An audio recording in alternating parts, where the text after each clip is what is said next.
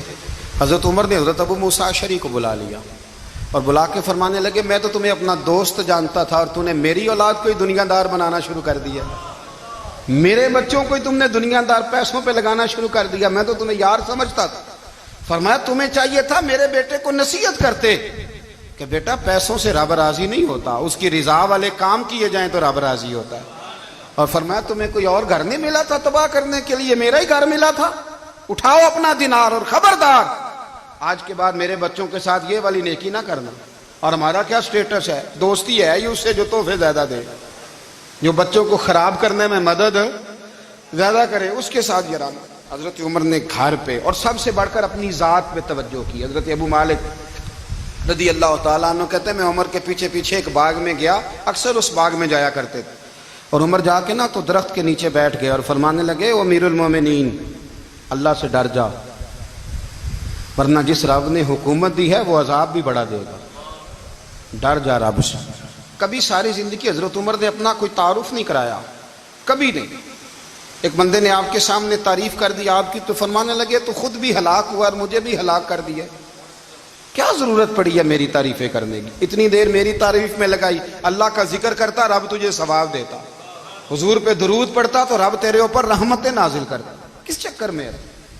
آج جتنا اچھی کوئی خوشامد کرے اتنی اچھی وزارت ملتی ہے، جتنی اچھی اس کو جو ہے وہ چاپلوسی کرنی آیا درجہ بھی اسے اتنا ہی اچھا ملتا ہے۔ حضرت عمر فاروق رضی اللہ تعالیٰ عنہ آپ کے بیٹے کہتے ہیں، صاحب فتوح الشام نے لکھا ہے، آپ کے صاحبزادے کہتے ہیں میں نکلا تو میرے ابا جی نا اپنی پشت پر مشکیزہ رکھ کے کنویں سے پانی بھر کے آ رہے تھے، میں دوڑ کے آگے گیا، میں نے کہا ابا جی مجھے دے دے۔ فرمانے لگے بیٹا تیرا کیا خیال ہے، کوئی اور نہیں تھا مشکیزہ بھر کے لانے کے لیے، تیرا کیا خیال ہے؟